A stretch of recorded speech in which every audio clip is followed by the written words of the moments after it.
All right, welcome everyone. Hi, Emily. We're going to get started here in just a second.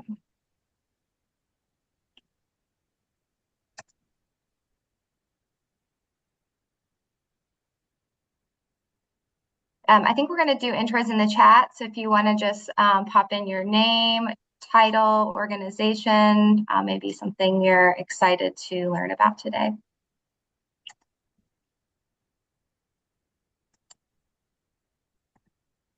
Also, feel free to share where you're calling in from, city, state. You can tell us your street or neighborhood. We won't necessarily have context for it, but go ahead.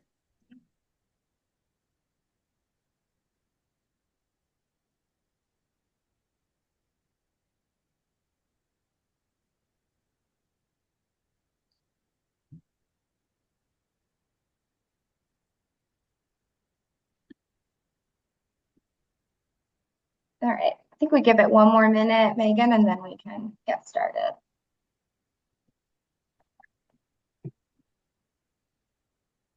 Wow, South Carolina. Cool.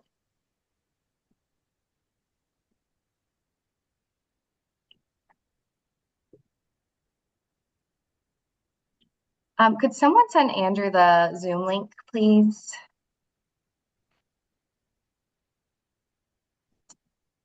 Ashlyn, do you have his email address? If I can give you that. I've got it. You have it. Okay, great. Thank you.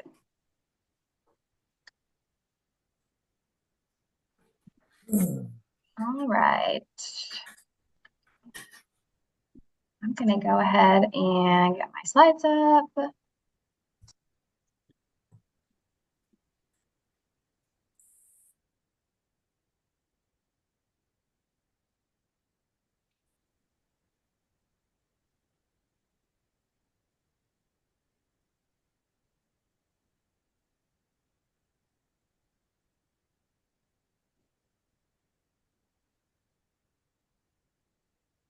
Sorry.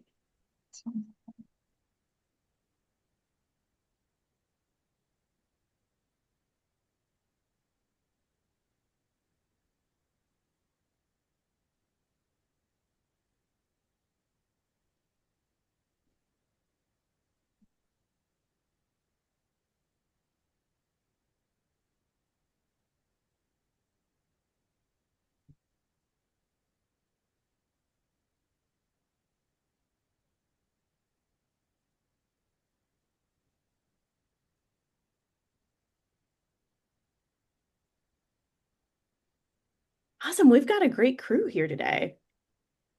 Fort Wayne, I see a lot of Kansas City, Spartanburg, South Carolina, Texas, Merriam,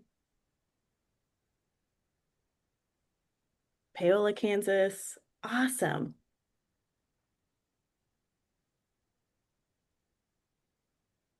Okay, we found presenter view. Sorry about that, everyone. Thanks for your patience. I'm going to go ahead and kick us off. My name is Lauren Schomburg. I am the program manager for KC Communities for All Ages. We are a program of the Mid-America Regional Council located in Kansas City. So we serve kind of the Kansas City metropolitan region. Starting off with just some housekeeping items. If everyone can remain on mute until the Q&A portion at the end, that would be great. Please introduce yourself in the chat, name, title, organization, where you are calling in from would be great as well. Any questions you have, feel free to put those in the chat as we go along, or you can hold them until the Q&A portion at the end.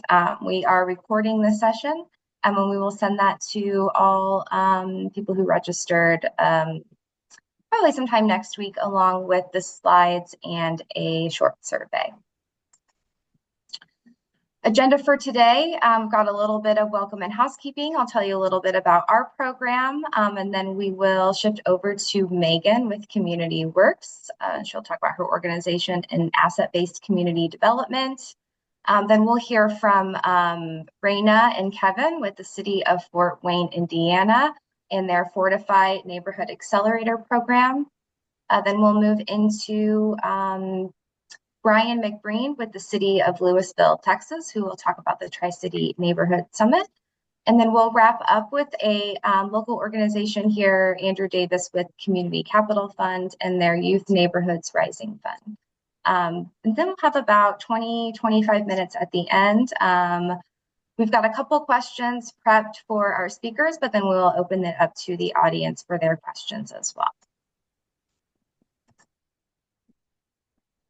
All right, so Communities for All Ages is an age-friendly city initiative. We work with cities and other local governments to kind of help them recognize their role in supporting older residents. We provide education, technical assistance, and then formal recognition for their accomplishments to cities that take meaningful steps to become more inclusive of residents of all ages. And in the process, more vibrant, healthy, and prosperous.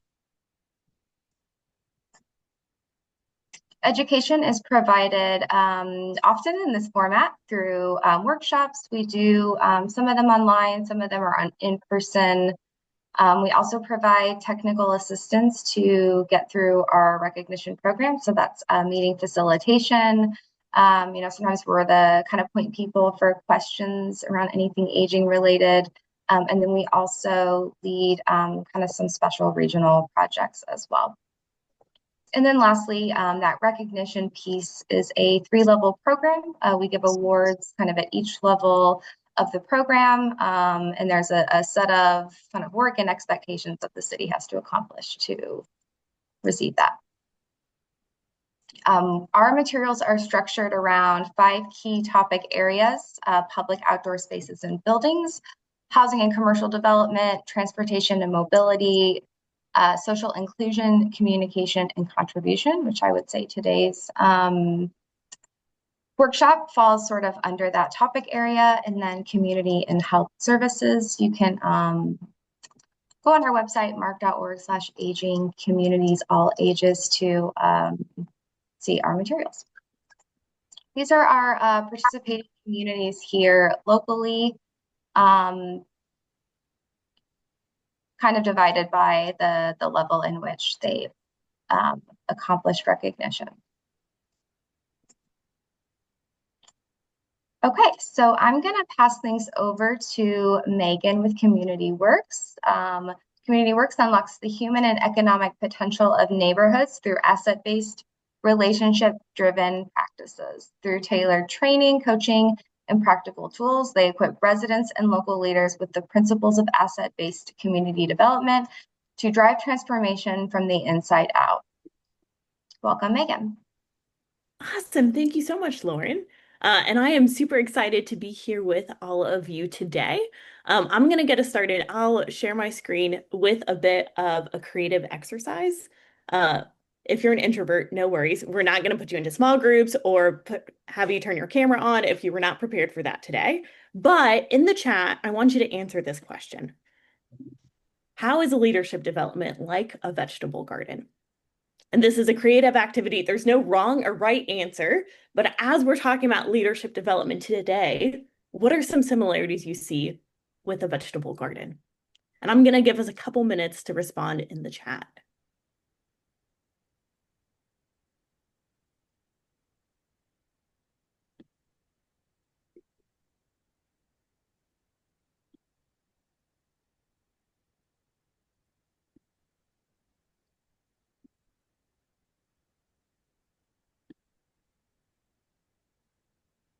All right, I see we're saying it starts at the root level. Absolutely, Jesse. If you don't tend to it, it will die. Needs input to grow. You take more pride in the meal if you helped grow it yourself? Yes. And I'll say I kill almost every plant I own. So I'm a bit of a hypocrite asking all this question, but absolutely. The seeds must be planted in good soil, right? The conditions impact its growth. A faith in planting. It takes nurturing. It needs strong roots. They require nutrient-rich soil. Cultivating rich citizen soil is critical. Absolutely, Eric. And I know some of y'all in rural communities also probably know this better than I do. Seasons on production and seasons of rest and recovery. Need sunshine, transparency, pruning, harvesting. Absolutely. Awesome. Yeah, those are some great responses. And feel free, if you think of any more, you can absolutely drop them in the chat. But kind of for all of the reasons we're saying in the chat and for more, this is what makes leadership development difficult, right? It's not simple. Like we're saying, it's not a one size fits all process. And it often doesn't just naturally happen. We have to tend to it, we have to want it to grow. And so this is why we're talking about leadership development. I think often we just hope that folks step into leadership or that they have the skills and the knowledge that they need to become strong leaders in their community.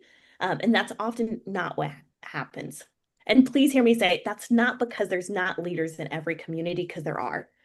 There are a ton of strong leaders who are passionate about their community. But what we've seen really over the past couple decades is an erosion of social and civic opportunities at the neighborhood level. So while we have folks who are leaders, there may not be natural pathways for them to step into that position. And that's what we're seeing in communities. And so really the question we're asking today when we're talking about social connection, when we're talking about resident leadership development, it's how do we build a trust-based relationship with residents for us to work together with them? And so one of the frameworks we use at Community Works is known as vital conditions. So you may have seen this framework. I know AARP has a similar framework as well that they use. But when we're looking at building and really activating leadership within residents, this is a really helpful framework. And so you'll see this was created by the Robert Wood Johnson Foundation and Rethink Health. And it maps out the social determinants of health. So these are things across all life stages and across all ages that people need to really thrive and flourish. And so outside that outer wheel of the circle are some of our basic needs. And a lot of us are already investing in programs, providing grants or funds into these areas. I know we've got a lot of local government on today, right? We've got departments of housing, departments of transportation, departments of education.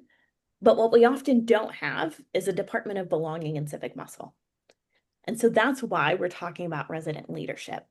I'll say this graphic is very intentional the way they designed it because belonging and civic muscle is actually at the core of being able to achieve that outer circle. When people have a sense of belonging in their local community, and when they have the capacity to make a difference and actually the possibility to make that difference, that's when residents are able to really partner with our institutions to build that reality. But we're seeing in a report that was just released last year, the Belonging Barometer, one of the things they found is that 74% of people do not feel a sense of belonging in their local community. And so that's what we're looking at today, right? It's going to be very hard for residents to step into leadership positions and for us to partner with them if there's not that sense of belonging and agency at the local level. I often tell people residents know their community best and want what's best for their community. And so how do we really activate that and really be able to partner with them? And so that's why we're doing this panel today on resident leadership and social connection, right? What are some of the best practices? What are some of the things we're seeing from across the country that folks are doing really well to increase resident leadership? And so each of our panelists, right, as you'll hear them talk about their initiatives and their journey, you'll see some of this throughout their stories as well. And so when we're looking at really increasing belonging and civic muscle locally, we use a framework known as asset-based community development. Some of you may be familiar with this framework as well. It was developed back in the 1970s. But often, when we start engaging with communities, right, when we want communities to flourish, we'll talk to people about two things, right? We'll ask them either about their needs, what are some of the problems in their community, what are some of the issues that they can't solve, or their opinions, right? What is their feedback on this project? We'll host different town halls, different community meetings. But when we do that, when we start with needs and opinions, what typically happens is people will be honest with us, which is great. They'll tell us what they're seeing in their community, but it might not be something that we can fix, right? We have to refer them to a different department, or maybe that project, that local problem is going to take years when they're looking for an immediate solution. And so when we start conversations with residents around needs and opinions, that can lead to a real erosion of trust between local institutions and the residents we serve. And so in asset-based community development, we start differently. So in asset-based community development, also known as ABCD, we're going to start by asking people, what are the gifts in your neighborhood? What are the resources you already have access to? What do you love about your neighborhood? What are the dreams and hopes you have? And this helps us start differently because it's starting with what folks already have to achieve the future they want. In asset-based community development, there are 6 different gifts. And we don't have time to go into all of this today because I really want to make sure we spend a lot of time hearing from our panelists. But feel free, I will drop in my Calendly link. I'm happy to talk to anyone about this at length. I'm very passionate about it. But for today's panel, we're focusing on the first 2, individuals and associations. So what does it look like to invest in individuals who are able to activate the rest of their gifts in their neighborhood and their community? And I'll say in ABCD, it's very intentional that we start with individuals. Like I said, they know their community best and want what's best for the community. And so that's where we're starting today with our panel on resident leadership, is how do we really invest in those folks who are able to multiply change and make sure it's deeply rooted in the community. And so I recently came across this quote by Cormac Russell that I think sums up really what we're looking at, right? Instead of adding value to communities, the question we're answering today is how are we creating the space for communities to create what they value? And you'll get to hear from Raina and Kevin and Andrew and Brian in just a moment about how each of their communities is very uniquely creating this space.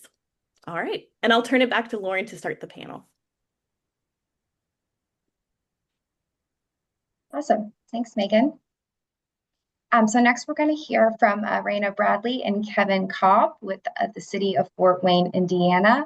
They're going to be talking about the Fortify Neighborhood Accelerator, which was designed by the Fort Wayne's Department of Neighborhoods for neighborhood leaders who want to take their efforts to the next level. They do this by building their knowledge and skill set in key areas, obtaining access to mentoring and support from city staff, and working alongside other neighborhood associations. Accelerator participants take part in monthly in-person workshops, work with city staff to develop a quick action plan and hands-on activities between workshop sessions to put what they're learning into practice in their neighborhood. Welcome. Okay. Thank you so much. Oh, go ahead. Would you like me to bring the slides up? Sorry, we had a little. Yeah, let's go for it. I may not be able to see you once they're up, so you might have to tell me when you want to advance, but I'll let me see what I can do. Okay. All right, guys, good morning. Thank you all for being here with us. As Lauren mentioned, I am Raina Bradley. I'm a neighborhood planner at the City of Fort Wayne, and we are really excited to share about leadership development and social cohesion tools that we've developed at the city for people of all ages. I am super stoked to have Kevin here with me today. He'll be focusing a bit on the macro scale of building awareness and social cohesion for projects. He'll talk a bit about Engage Fort Wayne and our social media efforts that have helped make resources and information more available and accessible for city residents, because people can't participate in things they're not aware of. And I think a lot of city employees, municipal employees, we tend to be doers, but we aren't always great about advertising and getting folks engaged and involved in our efforts. So once he wraps up, and you'll see a gorgeous slide of our faces in a moment, even though we're gorgeous right now. Once he wraps up with that, then I'll be more focused on the macro scale. So I'll share a little bit of context about why volunteerism is important. And then I'll dive into our suite of programs, really focusing a lot on the Fortified Neighborhood Accelerator, which is a program that we use to help and serve and support leaders in our community who want to make a difference. Awesome. There's our gorgeous faces for you. And with that, I will go ahead and hand it over to Kevin. Hello, everyone. I'm so excited to be here as part of this panel. As Raina said, my name is Kevin Cobb, and I am the Digital Engagement Platform Coordinator for the City of Fort Wayne. If you want to jump to the next slide. And so the platform that I manage, it's something that we call Engage Fort Wayne. And so Engage Fort Wayne is a platform where we host a number of projects that residents can follow along with and give their engagement and input on their own time frame and their own schedule. If you want to go to the next slide. And just a quick bit about me. As you can see right now, currently I'm with the city of Fort Wayne, but previously, my background has been in journalism. I was an art director for the Washington Post. I worked at a marketing agency in Washington, D.C., and I was a creative director at a media startup. And so I have a real interest in packaging the content that we have and delivering it to residents in an accessible way that they can use that information to make their lives and their neighborhoods better. If you want to jump to the next slide. And there's our wonderful team. We are a team of seven. Our mayor is there in the front, in the middle, Mayor Sharon Tucker. And about half of our team actually is new. So we are the Department of Neighborhoods, and we sit in the Division of Community Development here at the City of Fort Wayne. And we are the award-winning Department of Neighborhoods. We've won a couple of different awards. Raina can talk about the award Fortify has. But we've been recognized for our efforts for our neighborhood plans and also for this digital engagement platform as a way that we reach out to residents. And I'm not sure if I said, but about half of our team is new as of this year. And my role is new as of this past January. Our department is new as of last year, and our digital engagement platform is also new as of last year. So in Fort Wayne, we're investing, in our residents and our team to really give us the tools to make everything a bit more cohesive. If you want to jump to the next slide. So at the Department of Neighborhoods, we are focused on five pillars. One of them is neighborhood planning. So we work on a number of long-range neighborhood plans based on our residents' inputs and needs, desires, wants, all the things. And we take their feedback and input and develop 10 to 15-year long neighborhood plans based on that. We do leadership development, which Raina heads up and we'll be talking about a little bit later. We do resource distribution, including different grant opportunities for engagement and infrastructure improvements for our neighborhood associations. We do neighborhood research and we do community engagement. Next slide. And so what is Engage Fort Wayne? So this is kind of how we position it when we talk about it with our residents, is that it's a way for them to learn about the projects and programs in the city that impact you and your neighborhood. If you go to the next slide. And so on this platform, I put it into two different buckets because that's kind of how I'm thinking about it currently. We have our long-term projects and our short-term projects. So our long-term projects, and it's the ones that really the residents can give their input on a lot of, is our neighborhood plans, like I've said, infrastructure projects like the improvements to water utilities or to roads and sidewalks and lighting. And then also we do quite a bit of home improvement programs, like our curb appeal program, where residents can apply for grants from the city to increase the beautification of their neighborhoods to their homes. And then for short-term projects, we do meeting agendas like city council. We'll do one-off special events. Like yesterday, we had a historic preservation meeting, and we had somebody recording that meeting. So when that meeting is done, that video will be posted on that Engage page. So people who missed the meeting can go back and watch the events. And we do a number of different surveys on Engage Fort Wayne. If you want to go to the next slide. And so you must be thinking like, I'm the coordinator for this, but I am not the only one that is posting and creating these pages. We have a number of different stakeholders that contribute to these pages. So we have Kathy in Parks and Rec and Sergeant Cutler for the police. They're the PIO officers that manage those pages. We have administrative assistants like Judith in Public Works. She is a fantastic one to have to manage the engineers and other folks in public works. And then we have our neighborhood planners that contribute and edit and create their own pages. And I just want to say too, the digital engagement platform, it's not a replacement for our in-person public engagement, but it's meant to work alongside and again reach those people who can't necessarily come to our meetings, but we still want to get their input. And also the platform, it has full accessibility, and can be viewable in 13 different languages, including Spanish and Burmese, which are two high language needs in our community. If you go to the next slide. 62% of the people that are accessing our Engage Fort Wayne are coming to us from their mobile phones. And so if you have a digital engagement platform, so we use a company called Social Pinpoint. And so that was one of the important things for us was that the website had the accessibility needs and also was mobile friendly. If you go to the next slide. You can see here a look at how we're getting traffic to our Engage Fort Wayne. Number one is direct, so people are typing in engagefortwayne.com and coming to us directly. Google, of course, is a big referrer of traffic. A lot of people are coming from Facebook. The city of the city of Fort Wayne's website, people are coming to from, and local media and different divisions across the city. If you go to the next slide. You can see here the type of projects that people are coming, or like our big spikes in traffic. So of course at launch, that was our second biggest day of traffic to the site.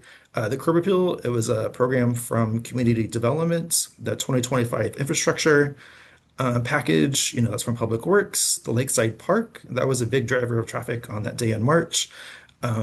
And that's from, of course, Parks and Rec. And then North River is a development that the city is working on here currently. So you can see it's across many different divisions that are using the platform and are driving traffic to the site. If you go to the next slide.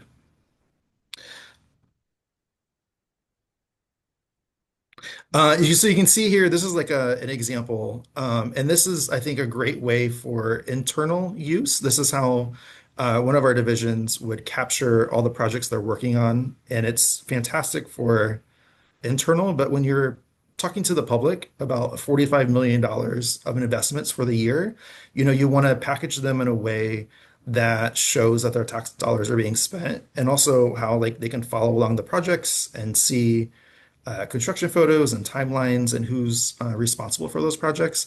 And this document that we would share with the media and the public just isn't a good way to access that information. If you go to the next slide. And this is like a small snippet of a larger page where this lives. But you can see for those road projects, we have a map that includes a breakdown like street by street where the improvements are being made in their neighborhood. And this is a resurfacing package that was done. So you can see it separated into the four quadrants that we have. And if you click on each of those road names, it goes down to like block by block information. If you go to the next slide. And so this is an example of what one of our pages looks like. So this is a page for the Bluffton Road Bridge project. You can see there's like a project description. There's a document library where people can click on and download, and if they want to know more about the plan sheets. You can see in the news, those links go to different public meetings that were in the news. There's a rendering for the bridge that people can see. There's a who's listening, which increases transparency. And so if you have a question about this project, you can email the Public Works Division Director directly, and he's going to reply to you. And there's also the project manager, a city engineer. On each page, we have what city division is leading that project. And again, there's that timeline of the projects. There's construction photos, this is a good reminder. I need to go get new photos of this project. And also like when there's traffic alerts, we'll add notices at the top of these pages. And if you see on the top left, there's a little follow button. And so if you create an account on our Engage Fort Wayne site, and you can follow this project specifically, I will send you an email alert whenever there's an upcoming road closure or a major change to the project. If you go to the next slide, you can see somebody on Reddit said, "What the heck is happening at Bluffton and Broadway?" which is where this project is happening. And probably the better question is, how long is that going to take? Well, those are two fantastic questions that we hear a lot about our projects. So the first reply was somebody made a joke. It's a new portal to Waynedale that's being constructed, which is hilarious, I thought. And then one of our super users, he actually put the correct information and says the bridge is being rebuilt. It's going to take about 18 months. And you can see he just links to the Engage platform for that specific project. So one of the things about this platform that I wasn't expecting, but it's not surprising looking back at it, is that the projects are so easy to follow and understand what's happening, that the residents themselves are sharing these projects on social media and like with their neighbors, and that's how we can see the traffic that's coming to us. Like the city will post things on Facebook and Instagram, but the real drivers of traffic are our neighborhood association Facebook pages and groups, and then from Reddit like this. And you can see when the site was, or that project was originally posted back in March and April. It got significant traffic probably from the news stations. And then when the project started, when construction started in January, you can see a big spike of traffic, and that was from our social media pages. If you go to the next slide. And then so posting this content on our platform is great, but I am also interested in how are we reaching our audience that aren't coming to those pages. And so one way we alert residents about when projects are started or finished is that we'll post them on social media. So while I'm creating templates right now, this is something that we're new to try. So you can see here is South Anthony Boulevard when that project was completed. We remind residents of why we started the project and that it's now done and the road is open. And on that slider, you can see there's new street lights. It's not just roads. There's new sidewalks and curb cuts and everything like that. If you go to the next slide, and this is my last little social media segment. On the left, we're not just celebrating the projects, but we're also celebrating the people.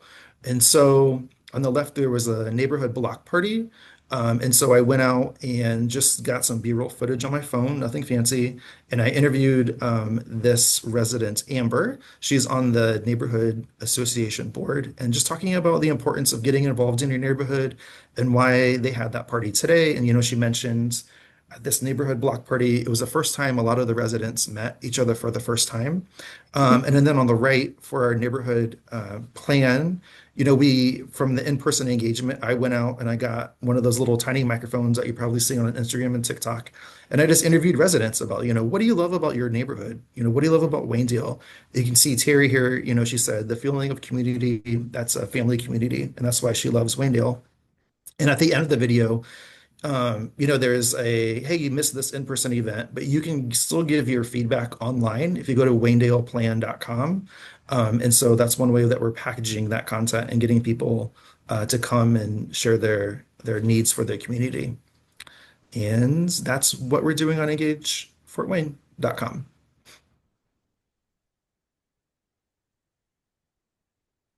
Awesome. Thank you, Kevin. So I am here to talk to you guys a bit about some of the projects, some of the projects that we are up to in the city of Fort Wayne. Little context here. A lot of the leadership development work that I do at the city of Fort Wayne is really focused on building civic engagement.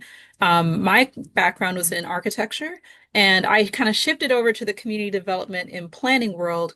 One, because I care deeply about people's health. So I was in healthcare architecture, worked primarily on large hospitals for a while, but really wanted to find more ways that I could make sure that the community members themselves had ways to engage in improvements in their communities, because I think that's a very empowering process. Anywho, so civic engagement matters, one, because our democracy, or our federal republic, if anybody wants to be very technical with me, depends on participation.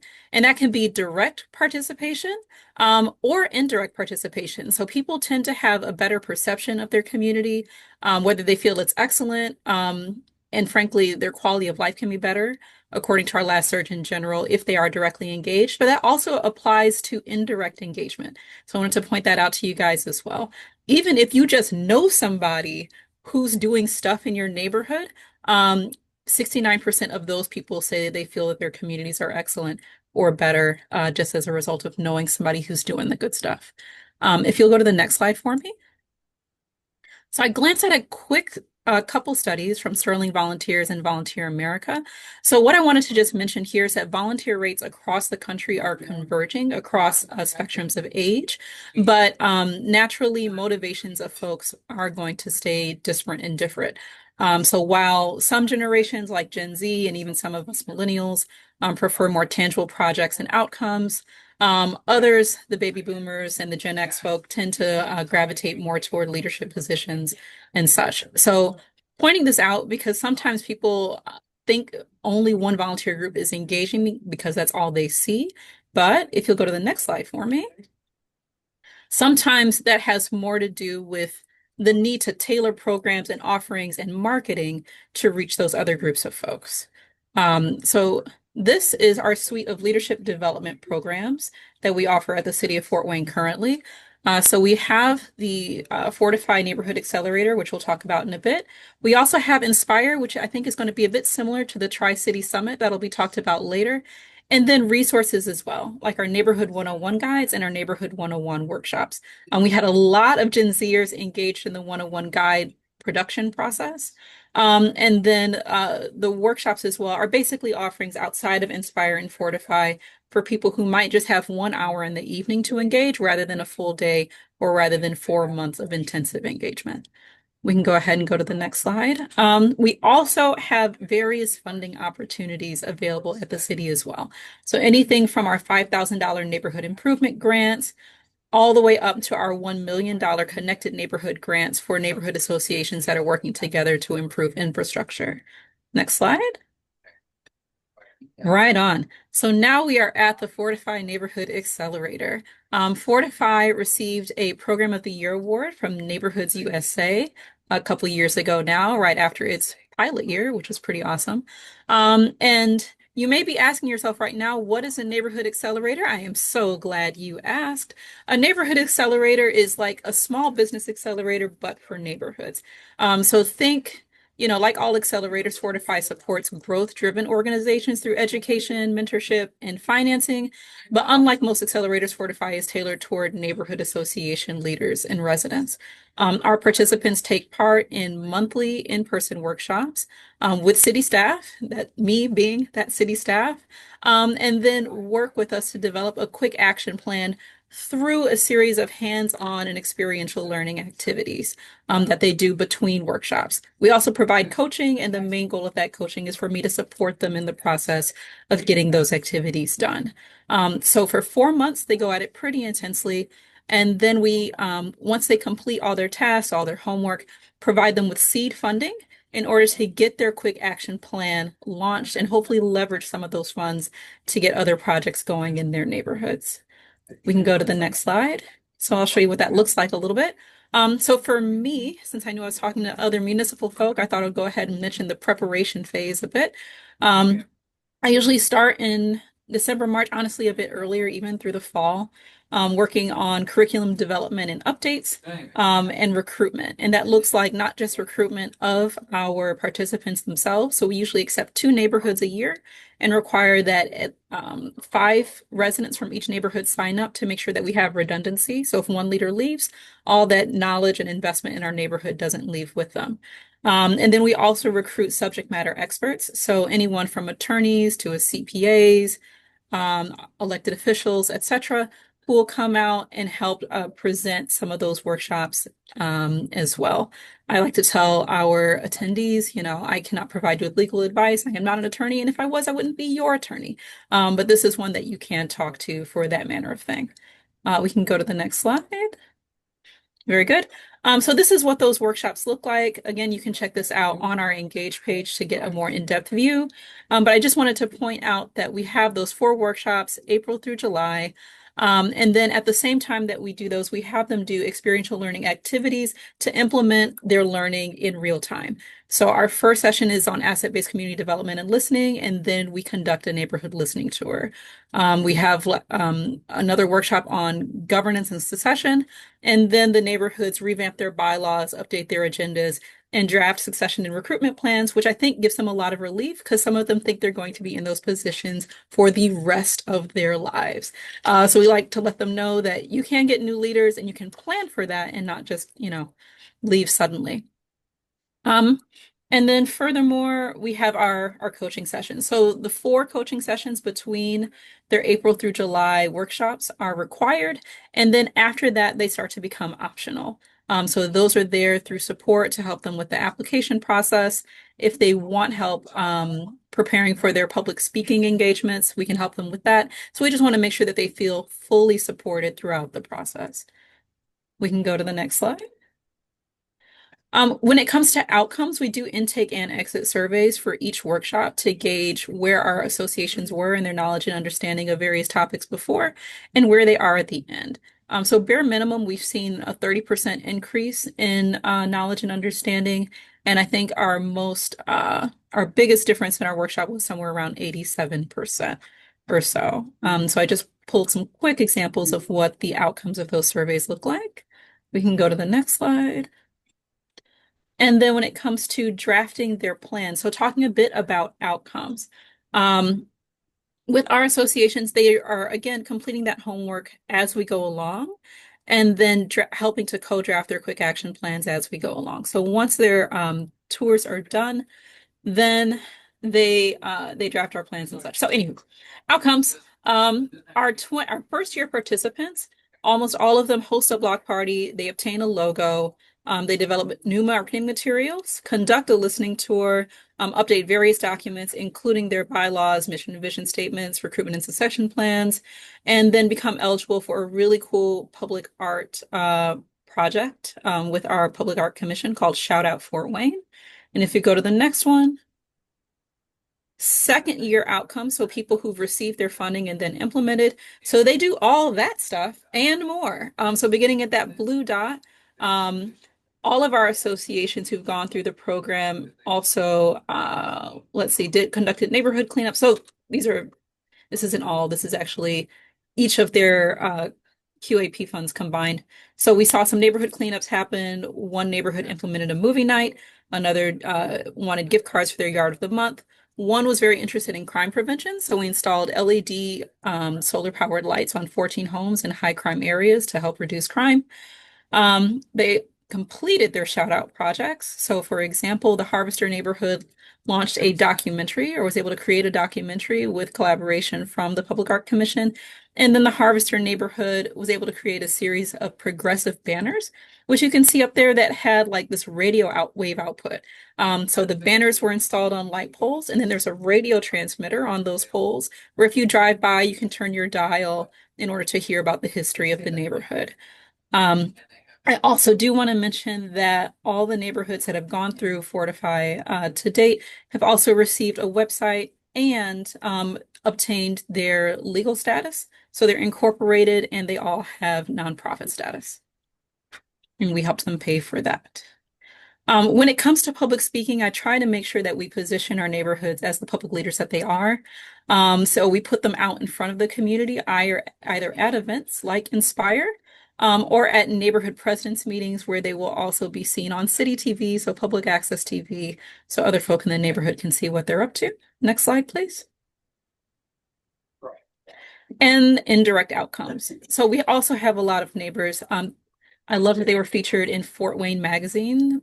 We had one of the editor reach out to us and ask if he could interview some of our association leaders. So he did that, and they've also been featured in local news.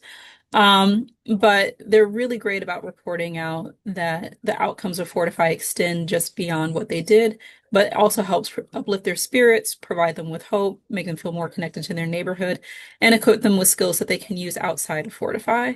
If you'll click the next slide. So I get to get really cool text messages like this saying, hey, I just did this thing and I'm so excited and I learned this at Fortify. Thank you so much. And then I get to send flex emojis because our leaders are awesome. So that is it. Oh, I'm sorry. You city folk always ask me about funding. So here it is. That's usually it. So this is what our budget has looked like over the past 3 years. So a good chunk is lit funds, but I also seek corporate and foundation support. You can actually see the names of those funders on the Fortify website.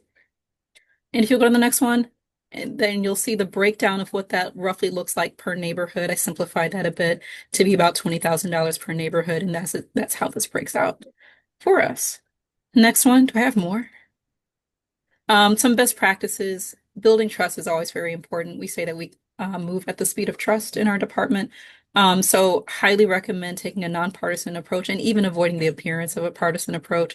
So if I quote an R president to make one point, I'll quote a D president to make another point. And I found that that goes longer than you think it will. And then just positioning residents as experts, reminding them that that's where they are in the process. Carrying on. And that's it. So thank you guys so much for having us. Please do connect with us at our department website or through Engage. Great. Thank you all so much. That was excellent. I'm really looking forward to the Q&A panel section. I think people will have a lot of questions for you. Okay, so next we're gonna bring up Brian McBreen with the city of Louisville, Texas. He's going to talk about the Tri-City Neighborhood Summit, which is hosted by the cities of Coppell, Louisville, and Flower Mound, Texas. They provide a one-day summit that equips participants through informational sessions on ways to build stronger neighborhoods and communities. Welcome, Brian.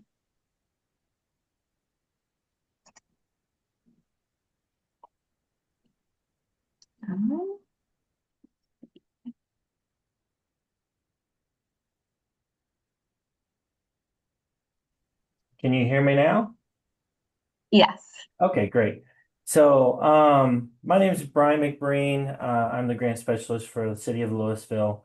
And the one of the highlighted events that we were going to talk about today is the Tri-City Neighborhood Summit. But before I get to that, I wanted to run through some of what our city has to offer. I think as we get to the Tri-City Neighborhood Summit, it's important that our local municipalities are explaining what is available to the residents. And so with that, here are some of the programs that we have. We have the Neighborhood Enhancement Program, which allows for neighborhoods to apply for bigger community space projects. We've had some solar lights. We've had some fountains that needed to be repaired in ponds, and benches along walking paths, and a variety of different projects that are within the community spaces. So this is a great project, great program. We offer up to, it's a 50% match, up to $12,500. Next slide, please.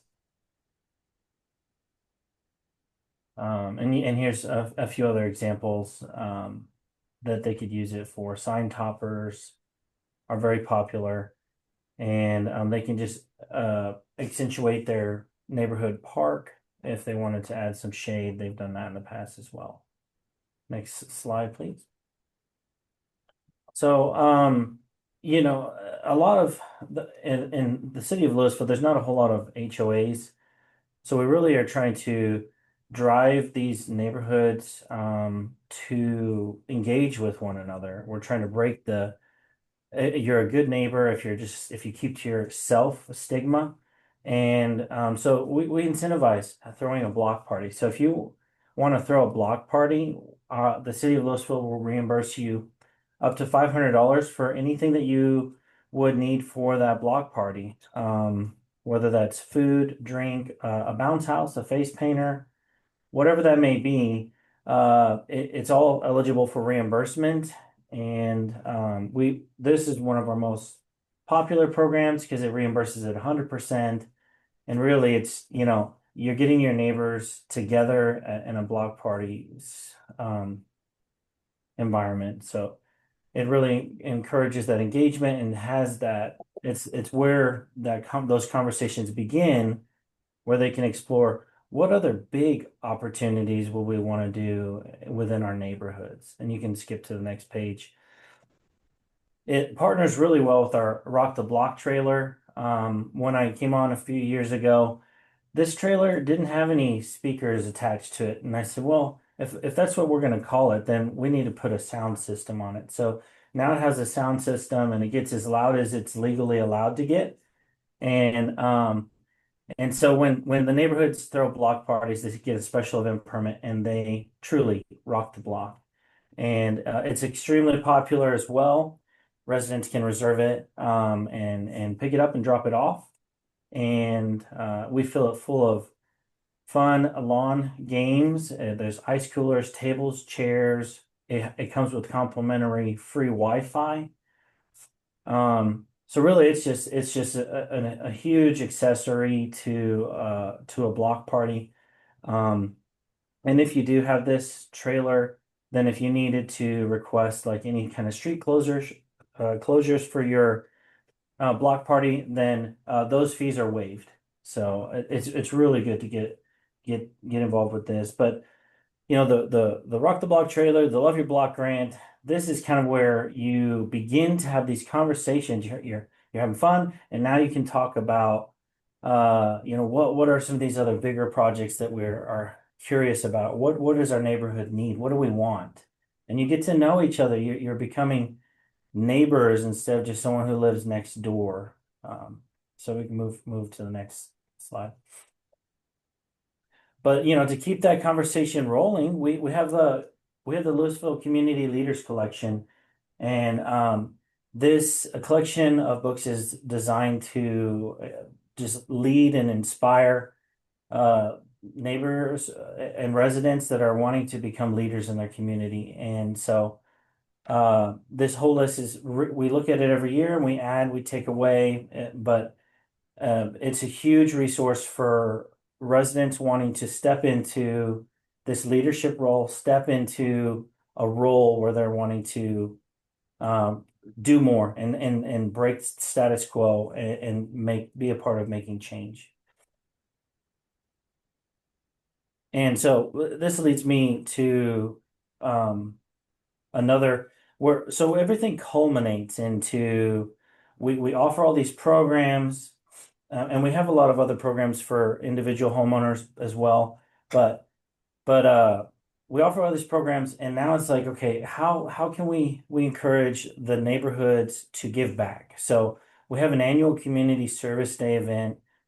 It's called For the Love of Louisville, and every year we invite homeowners across the entire city to apply. And if they are, you know, low income, elderly, disabled, veteran, apply, and I work towards pairing them with volunteer groups to help meet those needs. And there's a targeted push within each of those neighborhoods for neighbors to get involved as well. So it's really just an opportunity for the residents and the neighbors to give back, and if there is someone who's in need, we come together and try to meet that need. But also, I'll talk about kind of how we get this information out there, and I will sort of end with the cake of this wedding, which is the Tri-City Neighborhood Summit. So that was the last slide. So, but I will say the way we get this message out is we've got an event that we host annually. It's called Learn Louisville, and we invite the general public out, and we have several booths of city departments where they can come find out what Louisville has to offer, what they can take part in, what events are coming up, and they can engage with all the city departments: police, fire, emergency management, neighborhood services, and really just kind of figure out you know, what we offer, but also how they can get involved, how they can volunteer, and just plug in and learn more. And additionally, we have monthly grant workshops and program workshops where I talk about all the programs really that I offer. So I talk about all those programs and more within those grant workshops, and just bring it to the front of and try to make it very accessible to the community, and have those live conversations monthly. We also have social media that goes out. We have an e-newsletter that goes out twice a month. We've got a printed newsletter that goes out quarterly. And we also do lots of targeted marketing. So we'll reach out to homeowners in a specific area, but also we'll leverage the school district and churches as well.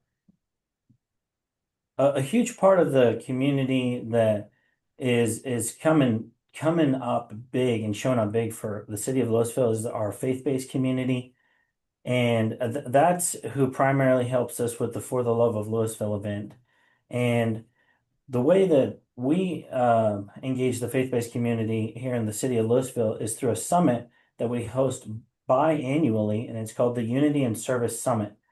We invite all of our faith-based community to come and basically just share what it is that they are offering to the residents as a service. And then we've explored what those gaps of service are, and we've explored how can nonprofits kind of fill those gaps. And then once they've been made aware of what those gaps are and who's offering what, they have organically shifted their program structure and gone in ways that is going to be is reducing redundancy within the city. So that's an exciting way where really the faith-based community is stepping up into that leadership role in a big way. I think it was maybe our second summit that we hosted where they one of the pastors was like, we're going to set up a social media account right now. I just created it, join it. Here's the link. And so it's just really exciting to see that grow. But this is extremely important to our city. The Mayor TJ Gilmore just signed a proclamation for National Good Neighbor Day on September 15th. So I encourage any municipality to get on that as well. But it's extremely important to us about the creating the good neighbor and also just pushing the neighborhood movement. And with that, we host annually a Tri-City Neighborhood Summit.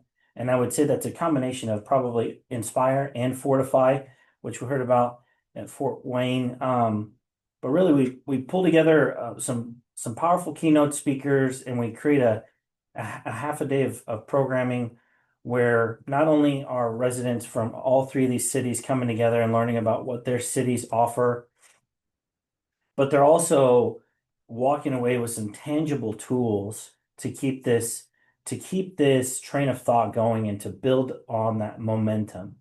The past few years we've had the neighboring movement, and we had Ian Campbell and Megan Ginn. We also had the Hopeful Neighborhood Project and Jennifer Profit out. And this next Tri-City Summit, we're going to have the Community Positive Project with Catherine Huckabee.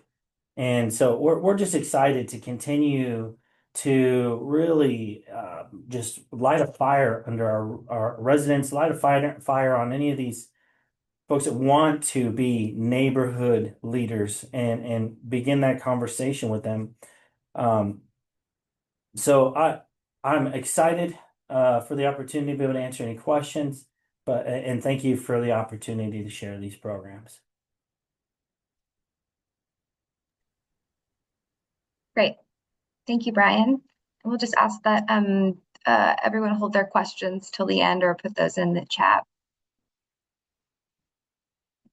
All right, we're going to move on to our final speaker. We're going to hear from Andrew Davis with Community Capital Fund, located here in Kansas City, Missouri. Community Capital Fund administers grant opportunities for neighborhoods, grassroots nonprofits, and other community groups. One of their programs is the Youth Neighborhoods Rising Fund, which is a grant that connects high schoolers to the communities in which they live and work. Community reviewers volunteer their time to review applications for the grant programs and provide recommendations based on the criteria of each program. Welcome, Andrew. Thank you, Lauren. I'm gonna have my camera off just because I think my Wi-Fi will survive that way. So my apologies. But yes, I'm Andrew Davis, a senior program manager from Community Capital Fund. What you are getting is kind of a truncated version of what we give to our community reviewers for the Youth NRF grant, and so this will be kind of geared towards that particular crowd, but I'll also talk more globally about Community Capital Fund and the work that we do. You can go to the next slide. Awesome. So, Community Capital Fund, or CCF, you'll kind of hear me use that abbreviation. We are a Kansas City-based community development, or CDC, a nonprofit located in Kansas City, Missouri, in the Linwood area. We are primarily focused on strengthening under-resourced neighborhoods and businesses from grassroots perspectives. And so, we really work with a wide variety of both neighborhoods, small businesses. You'll see us involved in a lot of things, but it's really from that perspective of helping under-resourced neighborhoods. Kind of the four pillars that we operate under right now is grant administration. So you'll see us working on a lot of those programs, and the Neighborhood Rising Fund, Youth Neighborhood Rising Fund, or Youth NRF, Strong, which is a neighborhood initiative that we have with the Kansas City Health Department. It provides kind of weekly or monthly trainings all about violence prevention, and then Community Leads, which is another partnership that we have with the Kansas City Health Department, which is all about mitigating health impact or negative health impacts in the Kansas City area. We also do intermediary services, and so you'll see on our website some partnerships with cities, and we have administered rebate programs, grant programs, CBDG dollars, things of that nature. To kind of get out those dollars in areas that may be difficult to reach. We also have a growing physical sponsorship practice. We have a lot of nonprofits that have approached us for a variety of reasons, and some of it's to handle their kind of office or administrative work. Some of it is to handle a particular large grant that they may not have all of the resources to administer or report on. And then lastly, professional development. This weekend, we have a CDW, it stands for the Community Development Workshop, which is a free professional development opportunity for the community. We have neighborhood leaders, small business leaders, nonprofit folks come in and they share ideas, they network, they connect, all those good things. And the last one is our nonprofit founders boot camp. This one we actually pay neighborhood groups to participate in, and nonprofit leaders to participate in, for learning how to run a nonprofit. And so there's a stipend that comes with it, and it's primarily geared towards Black and Brown nonprofit leaders. Next slide. So what is the Youth NRF? The Youth NRF came out of a desire to connect our youth to the communities that they live in and or learn in Kansas City, just kind of speaking metro-wide, we have a pretty fragmented school system. Particularly if you talk about the Kansas side, you have a lot of school districts, and recently there was a law that was passed that says, you can send your student to any public school if they're in driving distance and if they get accepted. And so that was something that had an impact on communities. And then, of course, on the Missouri side, we see you see a lot of charter schools and other private schools, and just multiple school districts that sometimes can make that connection of our youth to the neighborhoods that they live in sometimes difficult. And so this grant was designed for that, where we work with neighborhood groups, nonprofits, schools, where they kind of recruit high schoolers for a project. And those projects must be in low to moderate income areas in the Kansas City Metro. And it is for a grant with a maximum of $5,000 for the award for 1 year. Can we go to the next slide? So here's kind of a picture of some of our the amazing youth that we've been able to work with. And again, we've been partnering with different nonprofits or neighborhood groups. And so you'll see youth ambassadors. If you're in Kansas City, you probably are familiar with youth ambassadors. And so we've partnered with them. And they did a kind of a resource giveaway for our unsheltered population. Ryu Goku, a soccer academy, they actually did a kind of a garden refresh project with their youth. And then we also worked with a nonprofit that does their project was a podcast started by our youth. And so it kind of runs the gamut. Again, we really our desires to help connect youth to their communities, and all of these programs, all these projects have an adult supervisor and other adult volunteers that are with them. And so it is really a hands-on opportunity to connect with our youth and connect them to the community. Next slide, please. And so what types of projects are funded? You all, already saw kind of the digital inclusion piece of the podcasting and public spaces, and gardens. We get a lot of requests for cleanups, membership development, really important for our youth to get involved and to make sure that they are part of the solution, right? Celebration of arts and culture. Right. These are just some of the projects that we see our youth apply for. And so we're at the bottom there. That's the most exciting part. These categories are by no means limiting. They're really to inspire, but we sometimes get requests for projects that are completely not aligned with these categories. And that's the exciting part of my job, is to really work on and work with those proposals to make sure that it's possible and to help inspire innovation to solve problems. Next slide. And so, what is a community reviewer? Community reviewers provide third-party feedback on applications for grants that CCF administers. And so we use community reviewers as kind of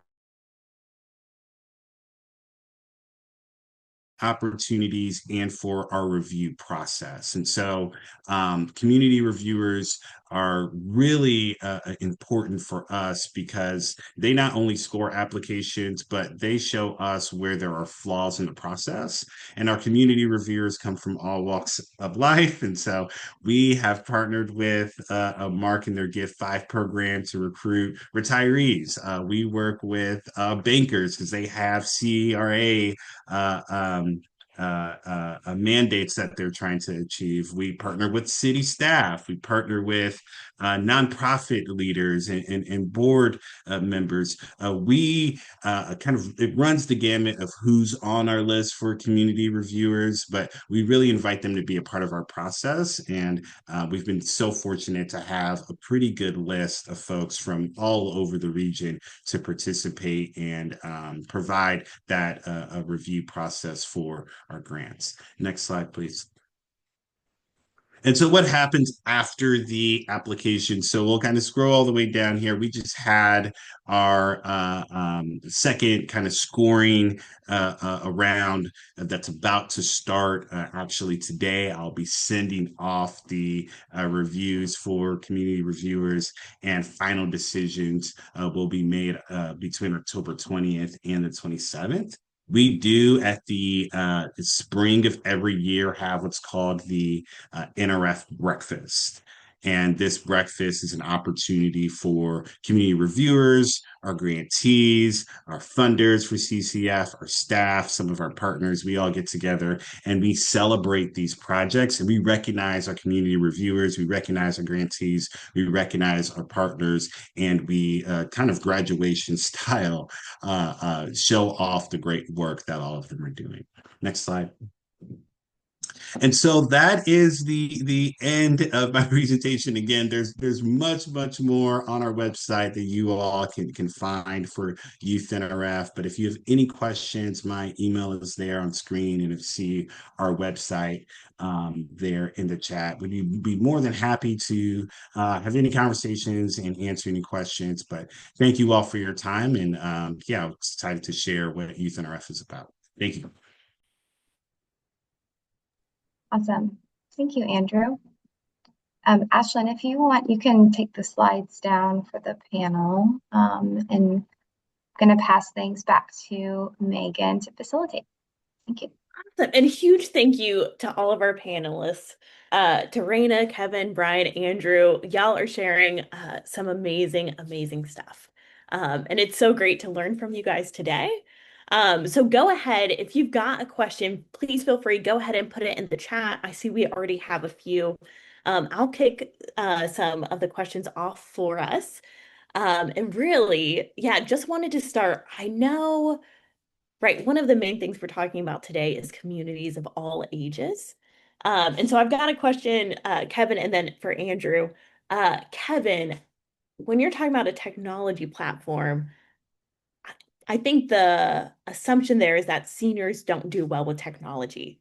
Is there anything you've like, is that wrong? Or is there anything you've learned or any way you've had to adapt to be inclusive towards seniors? Yeah, that's a great question. I think that was one of the concerns that the leadership here at the City of Fort Wayne had concerns about when developing the Engage Fort Wayne platform. I haven't encountered anyone that's had an issue. I don't know if Raina, if you've had encountered anyone with like concerns about going on Engage. I haven't heard any stories or anything. And again, like this is like in addition to the public engagement that we're doing in person. And like so get to capture when we do the surveys, we capture some of that demographic information, and what we're seeing is like an increase of younger residents that are participating in those surveys that we aren't seeing come out in person. Because again, like they get to do the surveys or give input on any of our projects on their own schedule. So I haven't heard any stories of people not being able to access the website because of age. Yeah, So I've actually heard we attend area partnership meetings where presidents from around the city will tend to attend these meetings, and those tend to skew older. And most of them have said that they found the website very approachable. The last city, our city website before the current version was up, was a very old software that I won't mention, but they find it much easier to navigate, much easier to get the notifications. So there's a level of clarity that I think the Engage site offers that our previous web offerings didn't. And our team's also great about sending out postcards that then say go back to the Engage site. So we take what do we want to say, a multimedia approach. Awesome. That's great to hear. And then Andrew, kind of the opposite question for you. If you've got leaders here that are used to working with adults, what is something we should know before engaging youth in these efforts? Yeah, I would say do not underestimate and kind of assume that our youth are uninterested in their community, or you need to wait until you're kind of your golden years to do civic engagement. Our youth are very interested now, but they need opportunity. And, one of the things that we require for, let's say, just for Youth NRF is an adult supervisor. And so we won't give $5,000 to seniors in high school. We require that adult supervisor for a reason, because we want to see adults be a part of the community, be a part of what the youth are doing, and see that intergenerational communication and collaboration take place. And so I would say, if these opportunities do come in your own neighborhood, in your own city, do think, what does it look like? And youth are interested in more than trash pickup and doing all the things that we or old folks don't want to do. They have their own thoughts, they have their own ideas. They don't merely want to just be doing tasks that no one wants to do. They want to do kind of their own thing, things that are often very meaningful to the community and needed. Awesome. Thank you. All right. And then one more question, and then we'll turn to the chat. And this can be for any of the panelists. But often when I'm talking to civic leaders, this idea of designing or investing in social connection sounds nice, but not like it's a part of my job description, right? Like it's a good thing to have, but it's not helping me get, right? Whether I'm in transportation or emergency management, it's not helping me get to what I need to do today. So what would you say, right? If someone says social connection is nice, but not something government should be a part of, how would you respond? Or maybe what are some of the benefits you've seen from investing in social connection in your own community?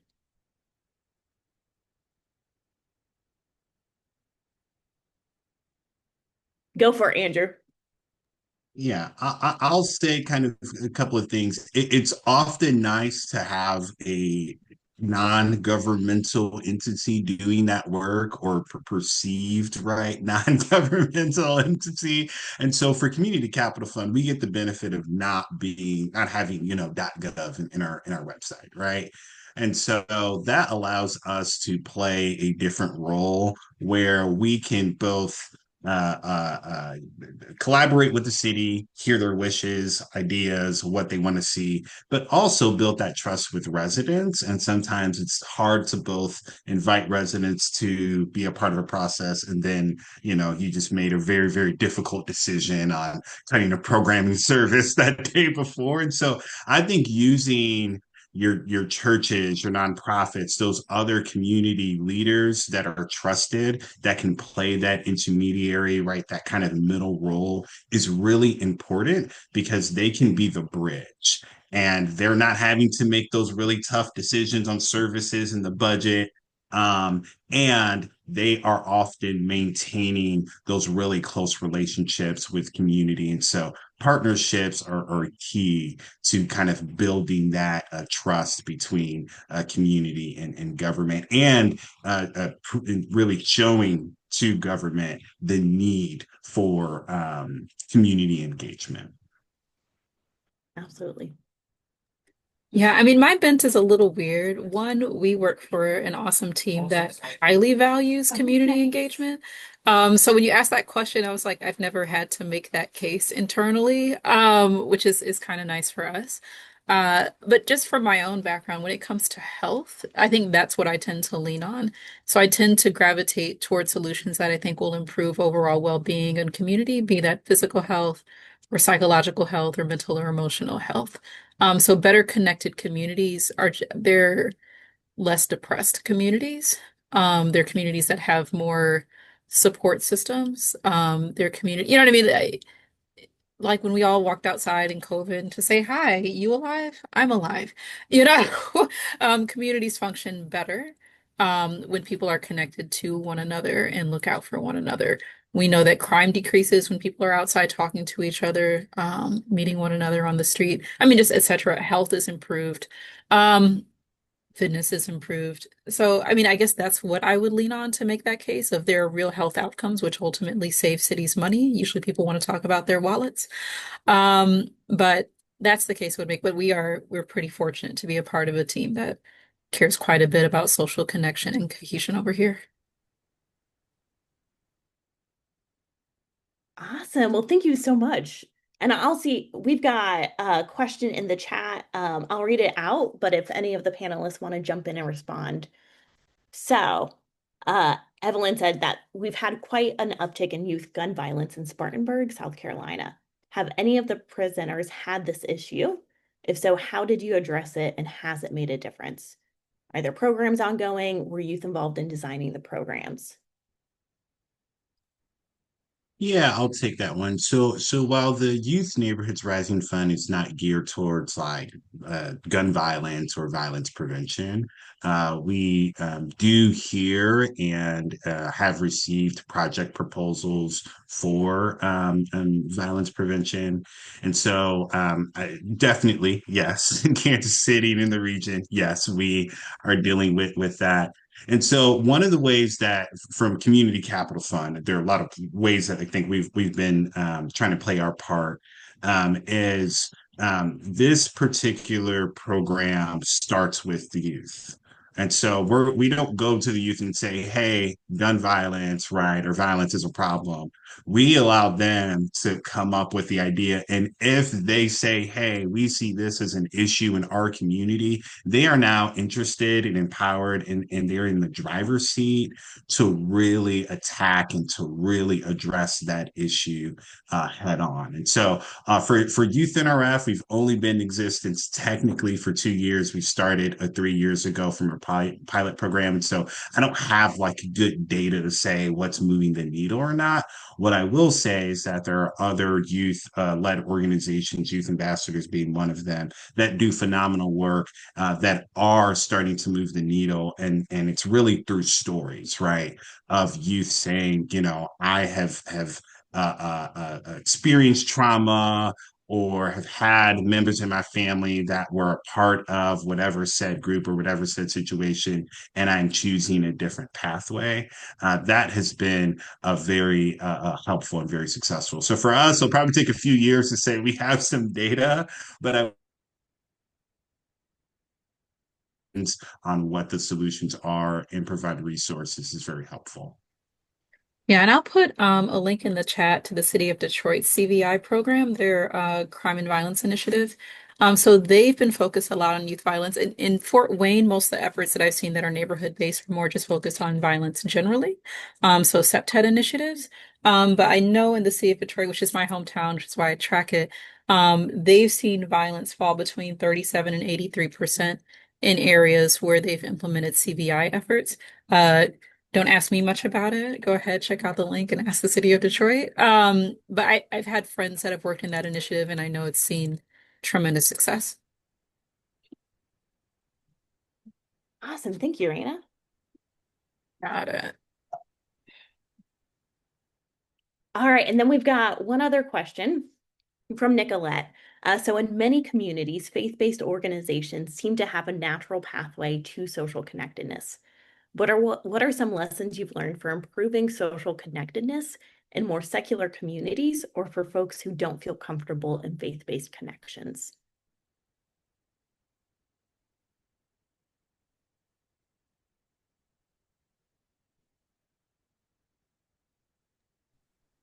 I can try to answer that, Nicolette. Thanks for the good question. So as far as engaging the faith-based community, that it's kind of one of their natural callings to help the folks that can't help themselves. So it seemed like just kind of leaning into that piece of our community and kind of pressing into them to step deeper into that role. And it's been very successful to this point. But also we wanted to marry that with our local nonprofits as well. So with whatever gaps that the faith-based community is not able to meet, to fill in those gaps with the local nonprofits as well. And so we've been looking at this through the lens of trying to meet the service needs of the community.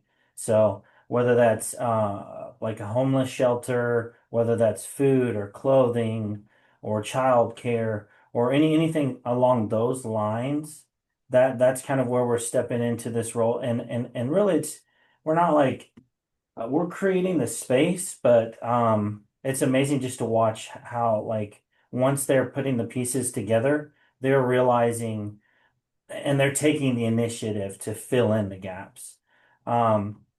So I would say that there is room for to tap into the sort of more secular communities. And really I think if there were some ideas, we could look at exploring that. But other than just reaching out to the community at large, which we try to do on a regular basis through social media, through newsletters, and whether they're in print or e-newsletters or in-person events, we try to get a lot of that secular input, and we definitely invite volunteers at large, whether you're just a random person or a group of a few friends or whatever. If you want to volunteer at our community service day event, you're welcome to do so. You do not have to be a church or a nonprofit or what have you. You can be a team of, some teenagers that just want to make a difference. So we will allow anyone to be a part of this conversation who wants to step into it.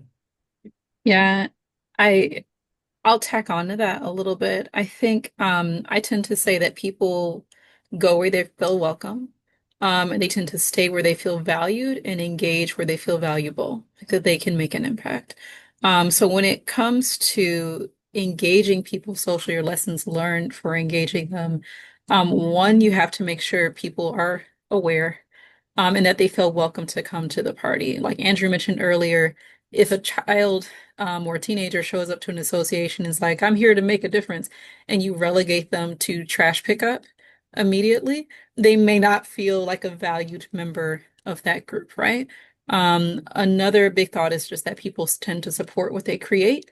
So listening and centering the community or that person in the process of figuring out what their role is, what they contribute, what they want to see happen in their neighborhoods is incredibly important.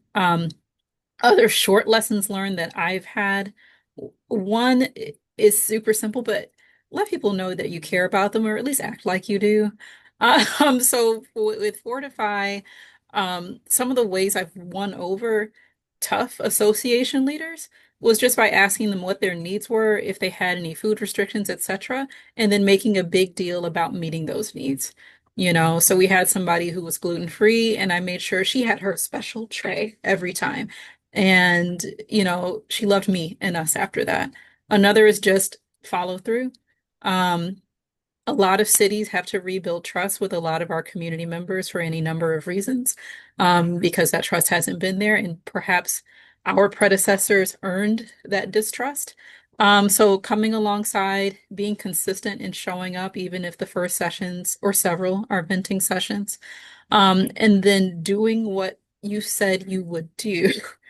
Um, Rebuilds that trust with association members. And oftentimes that's where the trust comes from in the faith-based communities, right? They didn't go anywhere, they stayed, they did what they said they would do. And so that's what we have to do as city leaders as well. Again, honoring them. I usually say during Fortify, you leaders are here because you want to make a difference and you have a PhD in your neighborhood. You're the experts in your community. We're here to supplement that and support you. Um, so, I mean, that's my 2 cents. And then just that food and fun matter. People bond over food. People bond over fun. I think Rock the Block, that trailer is brilliant. If you can get people dancing together and eating together, they'll usually start to like each other. Awesome. Okay, well, that is it for time today. Thank you all so much to our panelists and to everyone here. I did just drop a couple links in the chat. Um, if this was the start of the conversation for you, we don't want it to end here. So at Community Works, we've got two opportunities coming up. The Community Building Studio, where we're actually helping local leaders develop neighborhood leadership initiatives. If that is something like the Tri-City Neighborhoods Conference, which is a one-day thing, a neighborhood leadership academy, whatever that looks like for you. We provide resources and coaching to help you build that out, as well as the Community Building Hub, which is our online community for asset-based, relationship-driven work at the neighborhood level. So feel free, you can jump into those links. I'll say our early bird rate for the Community Building Studio ends tomorrow. So as long as you fill out that interest form, we'll get you signed up for that.